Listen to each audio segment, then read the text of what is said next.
Badger fans, you've asked for it. We're delivering. We're going to talk about the most dominant program at Wisconsin right now. We're doing that today on Locked On Badgers. Are we building a dynasty? Let's go. You are Locked On Badgers, your daily podcast on the Wisconsin Badgers. Part of the Locked On Podcast Network, your team every day. What's going on, Badger fans? Welcome to Locked On Badgers, your team every single day. Really do appreciate everybody tuning in, and we're just going to get into it like we always do with a good guest. We got Anthony Winker coming on, Anthony Winker 6 on Twitter, covering women's volleyball, also sports director at WSUM. Listen, Anthony, we talked a little before the show. I wanted to start off with this. There's a point where programs kind of go from being really, really good consistently, and I mentioned Clemson football until they won some titles, to they're a dynasty now. Is Wisconsin women's volleyball becoming a dynasty now before our eyes? I honestly think so, and especially when you talk about in the Big Ten sense of things, because this team, they have won 4 straight Big Ten regular season titles, and that is remarkable. That's the longest run. I think it's the second longest run in history. Penn State had some ridiculous run back in the early 2000s where they rattled off like 7 or 8 in a row, but I mean, since then, this Wisconsin team is about as dominant as it gets in the Big Ten. 4 straight. They're working on a 5th right now, already undefeated so far in conference play. And I think nationally speaking, maybe one more championship would get it there. But I think that winning that championship in 2021 really elevated this team from, like you kind of were saying, that consistently great level to just an absolute elite upper echelon program in the sport of volleyball right now. Let me ask you this, because and again, we talked before the show, and people who listen to the show know I don't know a lot about volleyball. I love the sport, and I think what the women are doing on this in volleyball is incredible. But I'm curious if you have more context on this. So Kelly Sheffield's been here. It's almost like a tale of two halves for him. His first period at Wisconsin was really good. He's won 82% of his matches. But really, it's those last 4 years, right, where it was the runner-ups, the national championship, the 4 straight Big Ten titles. Is there any type of feel what shifted that caused this last kind of 4 consecutive Big Ten championship run? I tell you what, I think a lot of it kind of has to do with the fact that for those 4 years, they had 2 players whose numbers will probably go up in the rafters at some point down the line here. And that's Sydney Hilly and Dana Rettke. Just an absolute ridiculous combo that the Badgers had for 5 years, I guess, actually, because they both did end up taking advantage of that extra year. And that's the year that they won the national title, of course. I mean, Sheffield, he made the Final Four in his first year as a head coach. So he always had kind of that talent. And I think he finally was able to get enough pieces and enough talented players at the same time, which I think has kind of been the thing. Like, they've always been really talented, but getting that upper echelon, like ridiculous best players at their position, kind of all came together during that 4-year run. And so far they've extended it into this year. And this is where Sheffield kind of has shown shown his mettle as a head coach, I think, with maybe not some of the greatest players, like the most dominant at the time that they're playing, but this is a really good cohesive unit that Kelly Sheffield has built. And it's because he's a great head coach. Well, and let me peek there. You're walking right into a spot I wanted to ask you about. You brought up the 21 national championship team. How good is this team compared to that team? I think the 2021 team is probably a little bit better when you think about just some of the pieces that you had on that team, and it was also really, really deep. That team had Jade Demps coming off the bench.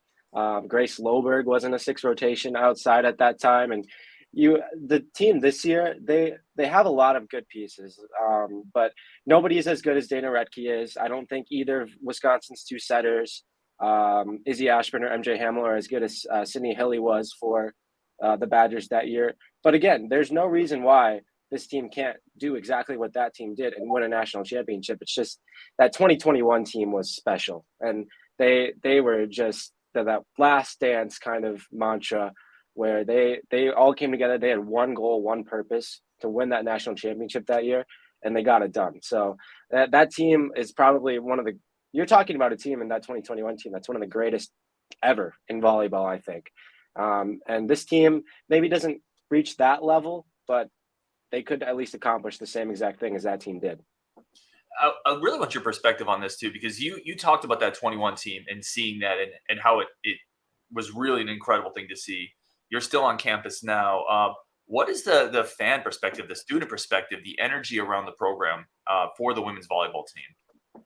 It's crazy. I mean, that student section is probably one of the most electric, I think, in the entire nation, I'd say. Maybe you could put Nebraska up there, but I mean, we don't like to give Nebraska credit for much stuff here, so we won't say that. But yeah, I think that the energy is awesome. Wisconsin always fills up that student section for volleyball. That field house is almost always full, and it's awesome. We're always up there. We're always either 2 or 3, I think, in average attendance in the entire nation, and that's just kind of a testament to kind of how this sport has kind of just grabbed hold of this community and just completely, been like a rallying point for everybody. I love the support around it. One of the things I was reading, just getting ready for the show, is Wisconsin is not only, as you said, one of the most supported volleyball programs in the country from an attendance standpoint. They set 4 attendance records on the road this year. They go to Northwestern, and Northwestern has more tickets sold than they've ever sold for a volleyball game. I think that speaks to, it's almost like the brand of Wisconsin volleyball is now becoming like an Alabama football brand. Yeah, people want to see this team. Absolutely. We kind of mentioned already, they set 4 attendance records in road venues. So teams were trying to see this team play. And not only that, the one the big one, I guess, which is the regular season record that they got at Fiserv against Marquette. That was technically a road match for Wisconsin, but I was there, and about 80% of that stadium was wearing red. So, I mean, when you think about that, I mean, this team, the support system that they have just everywhere is remarkable. And the sport as a whole, kind of as the way that it's been growing.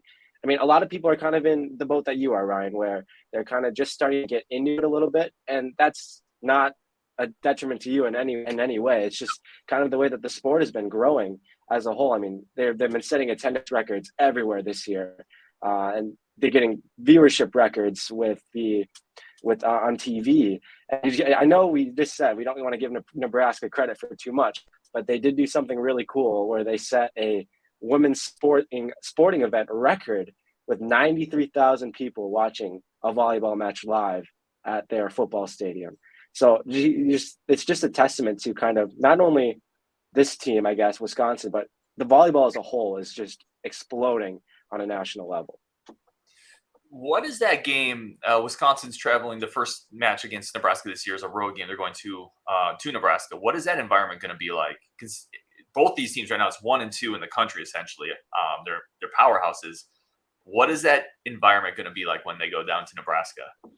Nebraska volleyball is always crazy, and they are going to be up for that match. If Twitter especially is any indication, they have been looking forward to that match for years, and they haven't beaten Wisconsin in like 4 or 5 years. So they think they're due, and that first match is going to be at Devany, and it's going to be crazy. Nebraska is going to if they lose that match though, they're going to melt down, I think, over there too, which is absolutely wild. So they want that match so badly, and that crowd is always crazy. And when you get into Wisconsin in the building, it's going to be even crazier. So I'm really excited for that match personally. It's, I think, in a couple weeks on Saturday, and it's going to be wild. Are you going to be able to make that?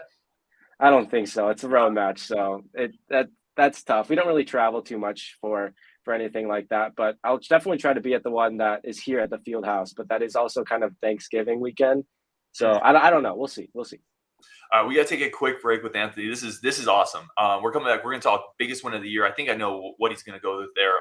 Most important player on the team, and maybe if there's something he's thinks could trip this Wisconsin volleyball team up. We're going to talk about that next on Locked On Badgers. But first, a quick break for our friends of the show.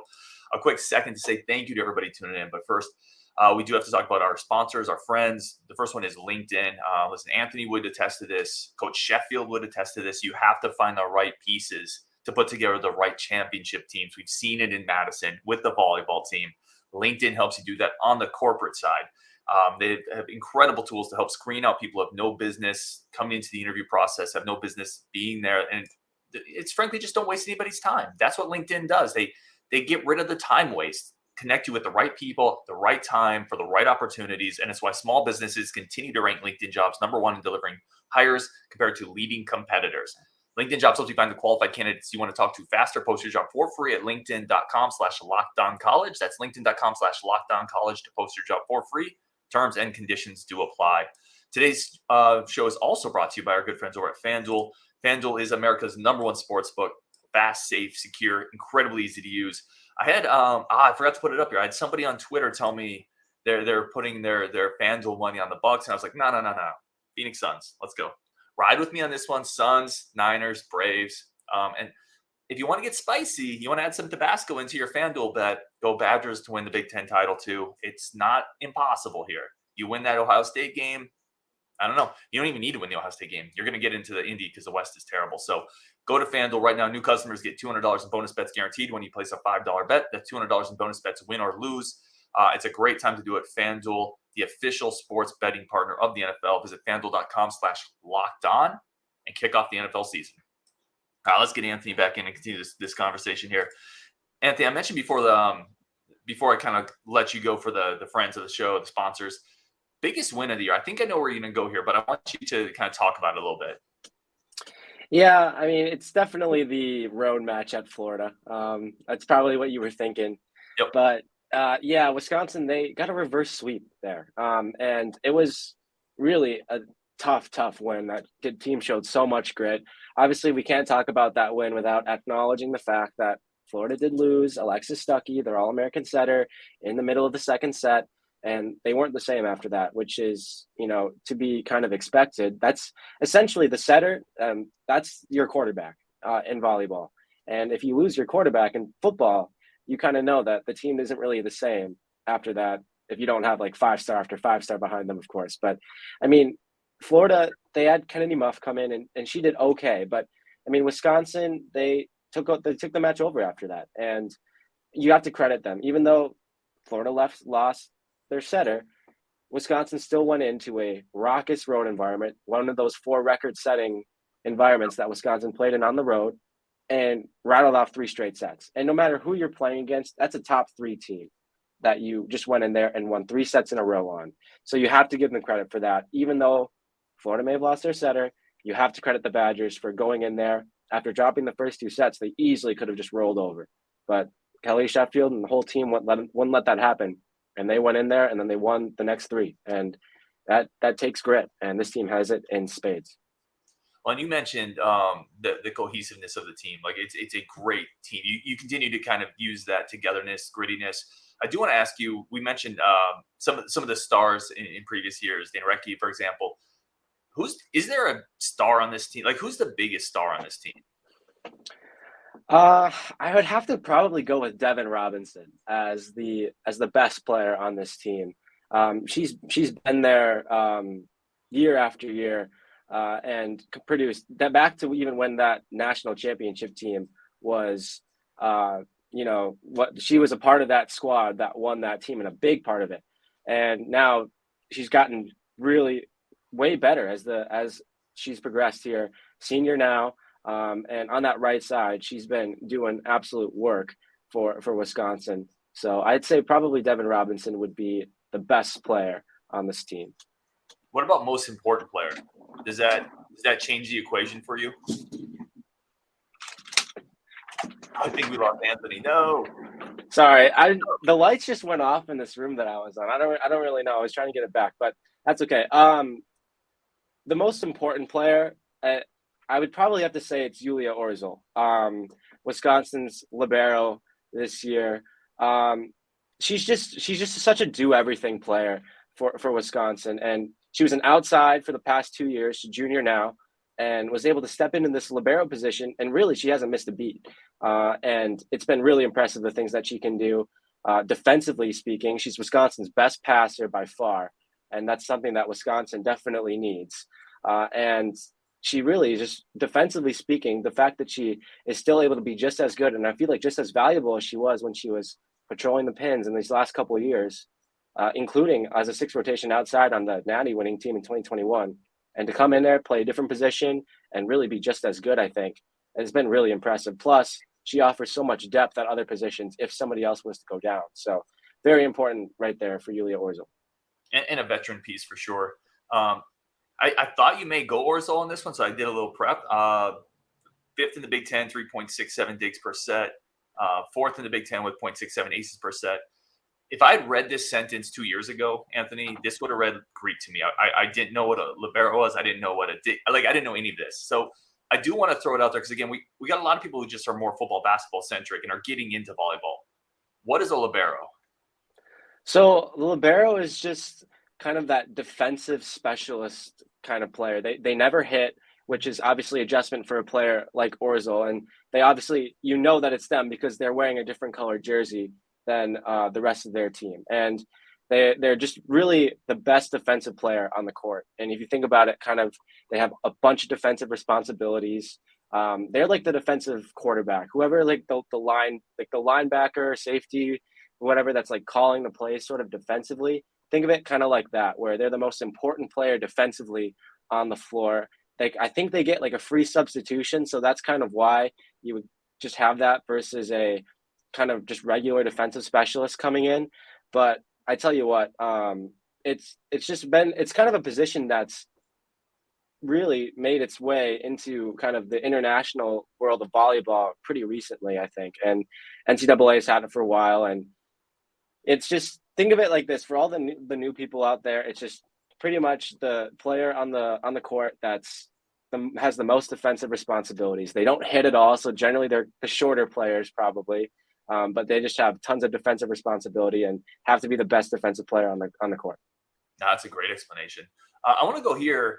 We've talked about how good this team is, how they could potentially repeat what the 21 team did. What's something that could trip them up? And maybe it's a minor thing. Maybe we're picking nits here, but.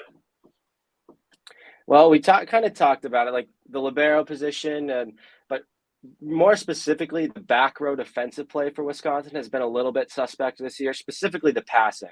And that's essentially just the serve receive for kind of all the people who are just kind of new tuning in.